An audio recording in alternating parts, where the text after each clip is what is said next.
Okay, so let's be honest, at least in my house, the scariest thing about Halloween is not the costumes or the haunted houses, it's the candy bag. And especially the one that your kids are going to be bringing home at the end of the night. So I am talking about like the neon colored, preservative packed, hyper processed candy that most parents normally wouldn't buy for their kids, but suddenly on Halloween, we feel pressured to let them indulge. And maybe you have wondered this yourself, like, if I take it away, does that make me the bad guy? Right? Will limiting candy cause problems like eating disorders? I have heard that many, many times. Will saying no just make them want it more? So today we're going to unpack a lot of these different topics around Halloween candy, and some of the research that I actually did into some of these topics. What's in it, what causes eating disorders and what doesn't, and what you can do instead, which is going to be really valuable, of how can we, let our kids have a great time without being like, the fun police, right? So here we go. So first, we're going to talk about what's in the bags of candy, right? What's in them themselves. So most candy that I have found is made up of a couple of things. So one of them is food dyes. Next are preservatives, corn syrup or hydrogenated oils. And those are like probably the biggest ones that we're going to talk about here today. So first, the food dyes. Okay, so you've probably heard of things like red 40, yellow 5, blue 1. If you haven't, turn over a package of some of the candy and you will find it there. They're in things like Skittles, Starburst, M&Ms, Sour Patch Kids, Jolly Ranchers, basically all of the cool, popular Halloween candy and the things that we as children were eating for years. But what most parents are not realizing is that these dyes are not just colors. They're made from petroleum. Yes, the same petroleum that fuels your car. But here's the kicker. They're starting to rename these dyes so that you don't notice. So instead of seeing red 40, you might see something like Allura Red AC or red 40 Lake. It's the same chemical with a different name. And in Europe, they require warning labels on anything that contains these ingredients that actually says may cause hyperactivity in children. But here in the US, they're not required, at least not yet, to add this warning label. It's the same candy, but a different label, which is really infuriating to me personally. So let's just talk really quick about what it does to the body. And I feel like with this new administration and Bobby Kennedy as the Health and Human Services Secretary, we are starting to see that there is more pressure on these companies to remove these dyes, because even though, like I said, they do have the same exact things overseas with warning labels, they also have made alternative products that don't contain some of these that they do sell to other countries as well, that have actually banned the product, right? Like, so some countries have banned these dyes and they have different formulations already created for them, not for us. But it's, again, really infuriating to me. So what does this actually do to the body, and why do we not want our kids to have it? So we have seen with research that these dyes do trigger hyperactivity and focus issues in sensitive children. That meltdown after trick-or-treating or eating some of the candy is not always sugar-related. The dyes can fire up their nervous system. And some studies even show that in animals, there's DNA damage and gut microbiome changes, which I find scary. All right, so we already know there's already a lot of literature about the dyes. Let's move on to preservatives. Preservatives are things like TBHQ, BHT. You might have heard of these before, maybe not. You'll find these in things like Reese's peanut butter, Butterfingers, and even some chocolate coatings. And on paper, they call them antioxidants, but in the body, they actually just stress your immune system out. So if your child's immune system is already working hard because it's that cold and flu season, then we're going to pile on preservatives to make it even harder. But again, a lot of these preservatives are completely banned in other countries because they know that these side effects of them are not tested. They're not tested for safety before they are put into the products. And we know this because they're considered GRAS, generally recognized as safe. But to get that sort of designation as generally safe, basically it's the companies telling the government that, we feel it's safe. And the government saying, okay, if you say so. There's no actual person testing to make sure that anything on the GRAS list is actually safe. So that's my big problem with it.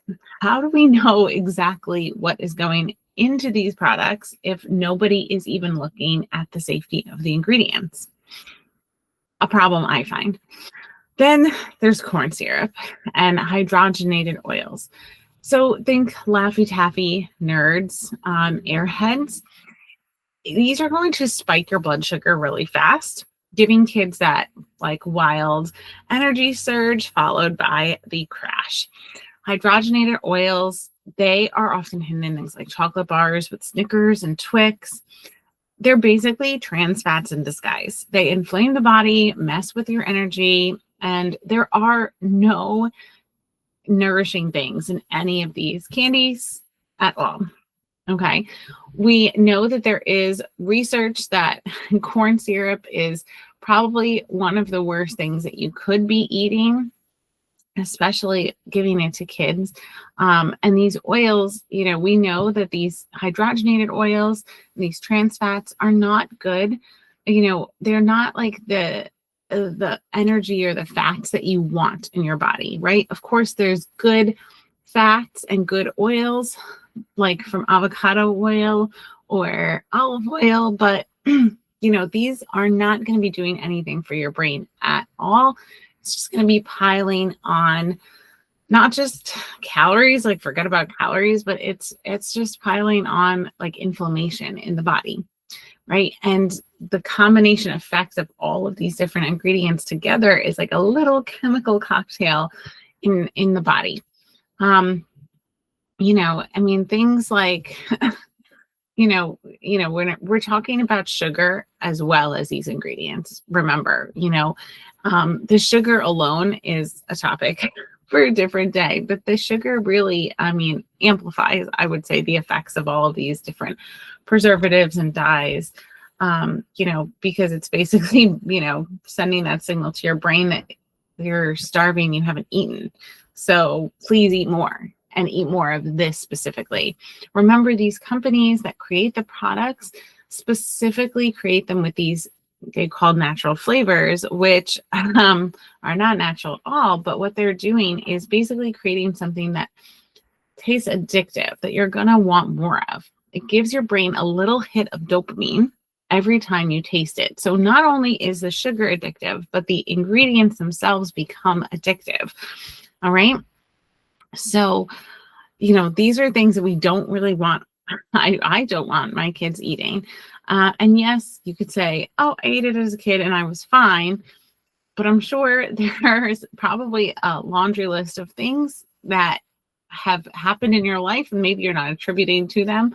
But I know my generation, as I guess I'd be considered the millennial, a lot of us are having autoimmune conditions and difficulty with fertility, getting pregnant.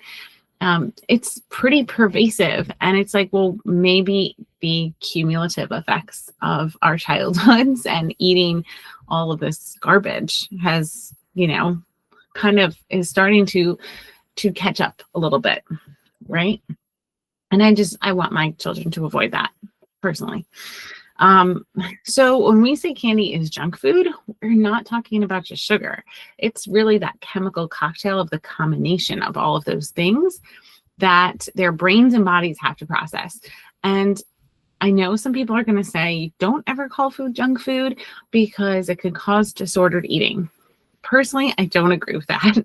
I grew up hearing the word junk food, and I never once thought that I'm bad for liking this. And I did not develop an eating disorder from it.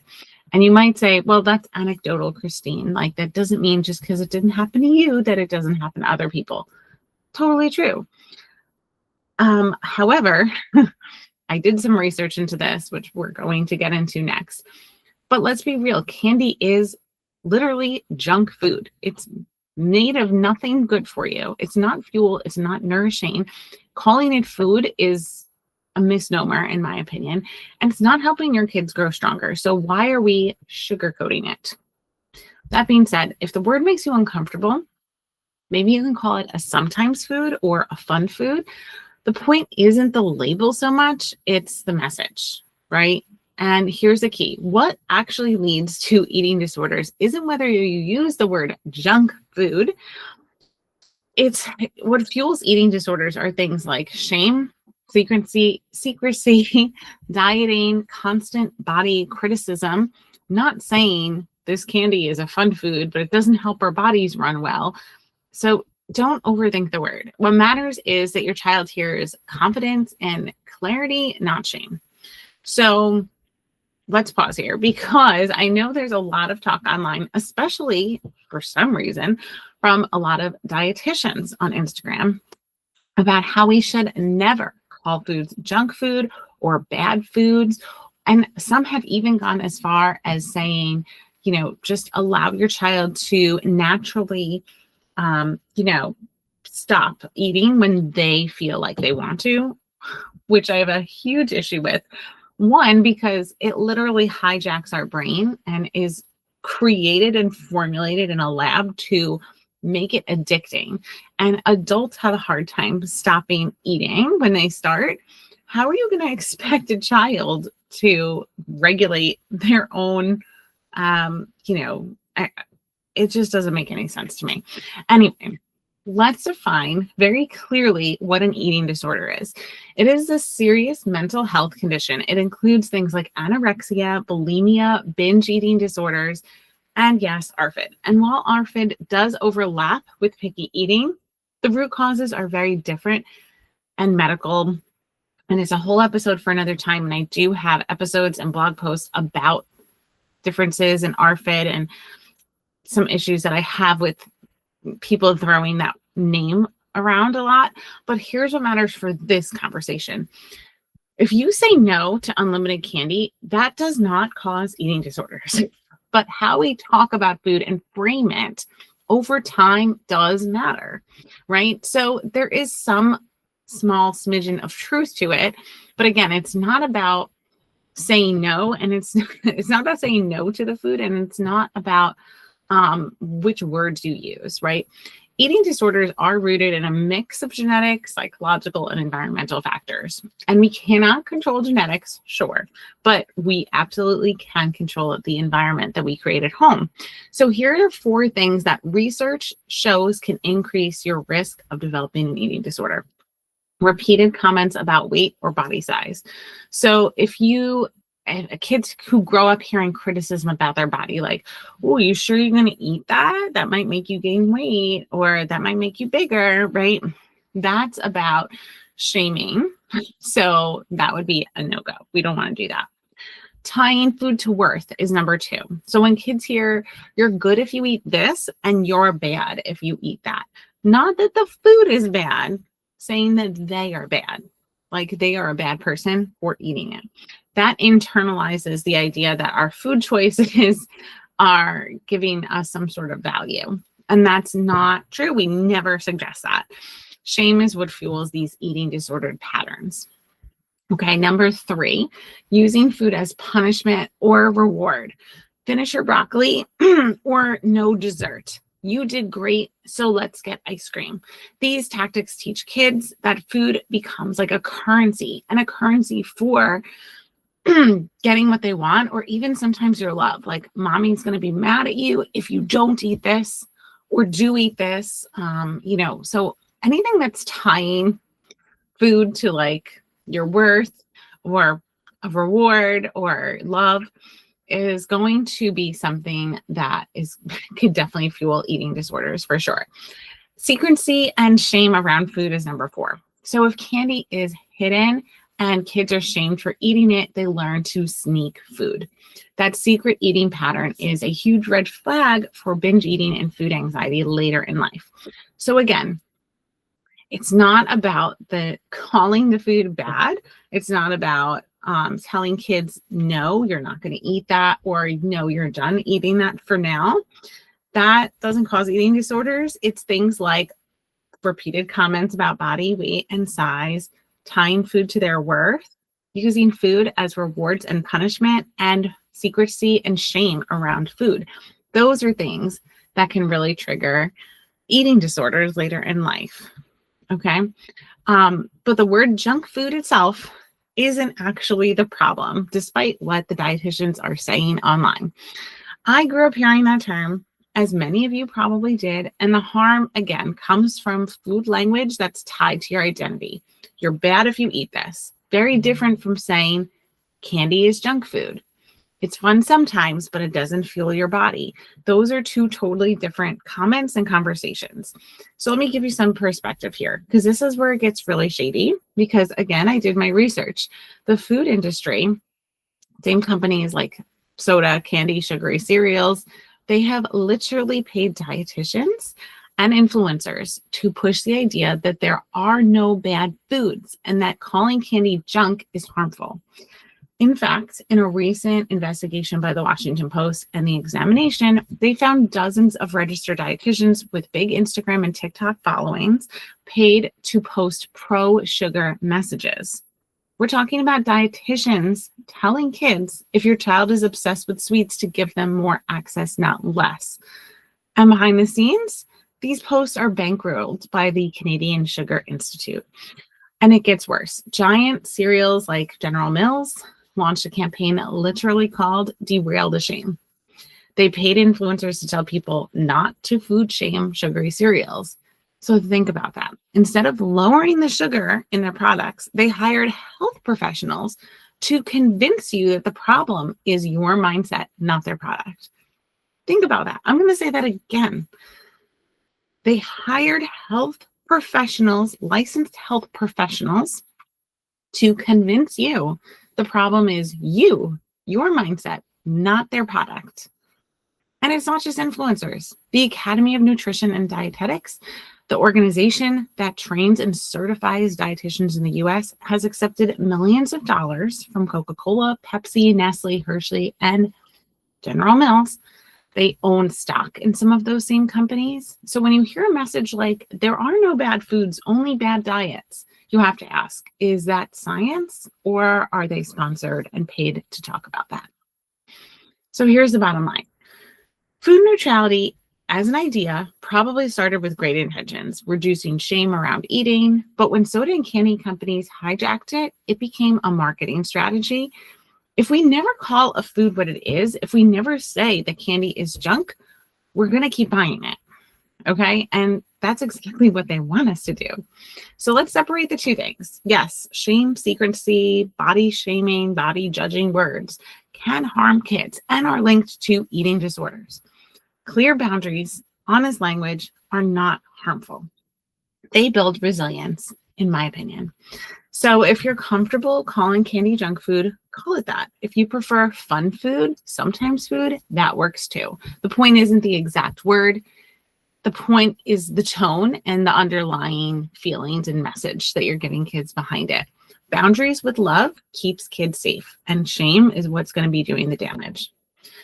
So, I mean, if this kind of problem is recurring, we work with a lot of kids who like we said, ARFID is one of the eating disorders, and pediatric feeding disorder sounds like it should be under eating disorders, but is really a lot more complicated.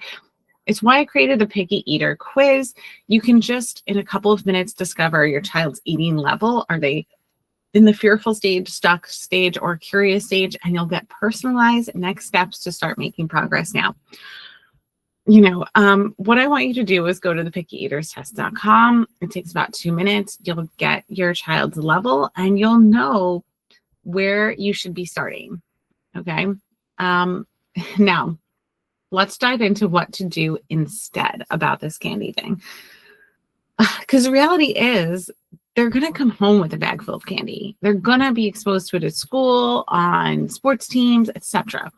Here are some strategies that I love and use for making Halloween fun without letting the candy bag take over. Okay, so one is called the Switch Witch or the Candy Fairy, if you've ever heard of them.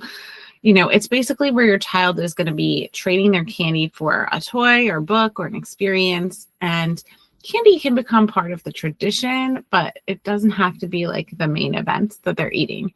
So, right, the idea is you kind of put out the candy and the Switch Witch or the Candy Fairy is going to take it and in its place leave something. Kind of like when you lose a tooth, put it under the pillow and you get a coin in exchange for your tooth, right? So it's the same sort of idea. Now, for older kids, you can do like a buyback. So sometimes dentists or charities will even do this. Kids can sell their candy and feel proud of giving it up. It's really then their choice. Would you rather have, and it could be something like, like if they're playing some sort of game like Roblox, there's like bucks or, maybe they're earning something in the game. It could be something like that. And you're basically saying, okay, well, forever, for this many, pieces of candy or whatever, you'll get X amount of dollars or Roblox bucks or whatever it is. And then it's really their choice. Well, what's more important to them? Is it the candy or is it getting this stuff in this game? Whatever.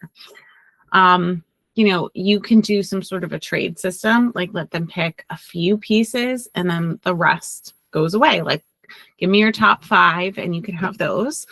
So this is, for those parents that are really nervous about restricting, this is a good way to limit the amount, but you're still teaching moderation and choice. I'd say we really want to keep the focus of Halloween on costumes and magic and creativity and community and having fun with friends and maybe even, what was I going to say? The parties and things that go with it. A strategy I use for sure at home is teaching food labels. So whenever we're looking at candy or snacks, I'll point to an ingredient and I'll say, this one's not good for your body and here's why. I try not to just leave it at no because I said so like that. I don't think that's a great strategy. I always promise that if it's not this, you can have something better. So it's this or something better. So, you got Sour Patch Kids. I know these look very exciting.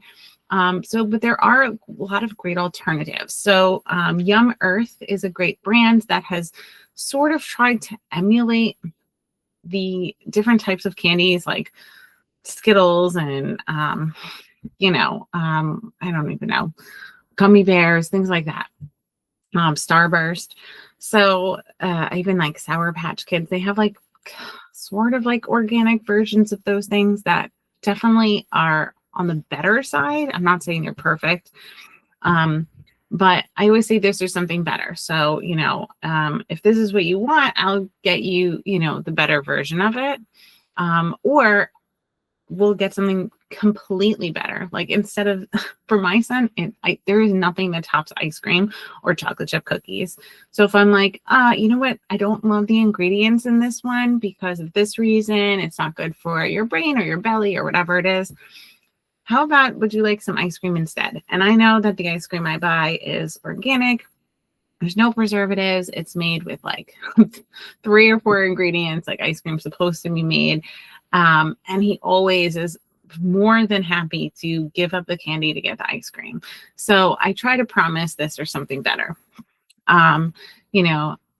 So if I say, mommy said no to this food, I'll try to follow it up with some of the favorites that they could choose from instead, or an experience perhaps that he can choose from instead, or going someplace special that I know he likes. That would be more motivating than the candy, right? And again, notice none of this is about shaming or saying candy is evil. It's about empowering your child to enjoy some things, make better educated choices, and move on. It's a skill that they're going to need for the rest of their life. Okay, so here are some key takeaways. Here's what you need to know about Halloween candy. It's not just about the sugar, it's about the dyes, the preservatives, the fillers in popular kids' candies that stress out their brains, immune systems, and energy. You also need to know that candy is junk food, and it's okay to call it that. What harms kids isn't the word, it's shame, secrecy, and tying food to their worth. Boundaries with love. Oh, sorry. Boundaries with love are going to build resilience. Okay, so we can call food junk food. It's not going to damage their self-esteem. Again, what is really important is that we're not shaming them, hiding it from them, taking it away when they're not looking. We really want them to be part of the process. And doing things where we're empowering them to make better choices and giving them better options than what they've been presented. Don't be fooled by the marketing, right? Big Food has paid some of these influencers and dietitian organizations, people that are actually, giving dietitians their licenses to push the idea that there are no bad foods. And that is a lie. There's no actual evidence that if you say a food is bad, you're going to create a child with an eating disorder. I don't know where they came up with that, but people are buying this because it's coming from a health professional. But again, that's marketing that has been bought and paid for by the food industry. And that narrative is going to serve the company's interests and not your health and not the health of your child. All right, number 4, you can set boundaries and still make Halloween special.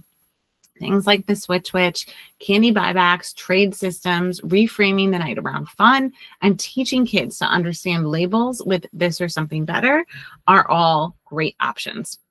The goal isn't restriction.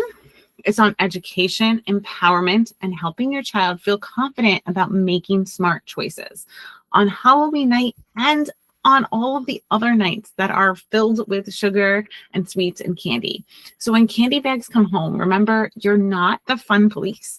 You're the lighthouse. You set the boundaries, you shine the light on the truth, and you guide your kids towards choices that are going to support their body, their mind, and their confidence. And if you know, your children's picky eating did not start with Halloween candy. It's probably been there for years.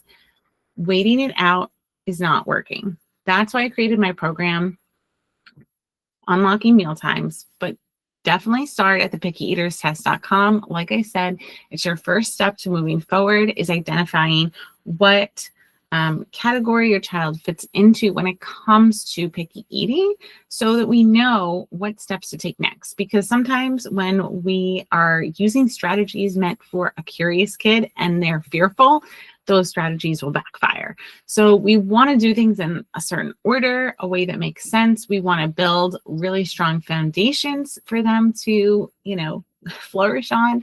But we can't do that if we're using the wrong strategies because they're at the wrong level. Okay. So please, visit us at thepickyeaterstest.com if you feel like that's a good match for you. Remember, you're not the fun police. You're the lighthouse, and your job is to guide, shine light, and keep your child safe while letting them enjoy this season. I always tell my son, it's mommy's job to keep you safe. It's not my job to make sure that you're having fun 24 hours a day. I love you, but because I love you is why we're doing these things. If mommy didn't love you, she'd let you eat, go, do, sleep, wherever, however, as long as you want. That's not me. I'm not going to do that. And I do feel like my son does respect that. I hope that these strategies will help you because I know this time of year is tricky. And again, this time of year, Halloween is just the first of this sort of cold and flu season, which I'm sure if you've seen online, it's cold and flu season because you're indoors all day and you're constantly giving your body these sugar hits and sweets and these foods that have preservatives and not so great ingredients in them. And then we wonder why our bodies are struggling to, fight these colds that we don't have the rest of the year. So remember that, we want to try to keep the kids as healthy as possible. It's really hard to do when their bodies are inundated with all of these extra ingredients. So remember that by holding these boundaries, you're also hopefully helping to save yourself and your child from, a couple of extra, colds and flus that might come around this time of year. I know it's a really tricky time of year for that, but it all starts with a lot of these. It's a very sugar-laden time of year, and that definitely amplifies and contributes to the rise in different diseases and colds and things like that pop up this time of year. So I do hope that it's the start of a healthy holiday season for everyone. And I hope that you feel more empowered and less scared of this time of year. All right. We will see you in the next episode.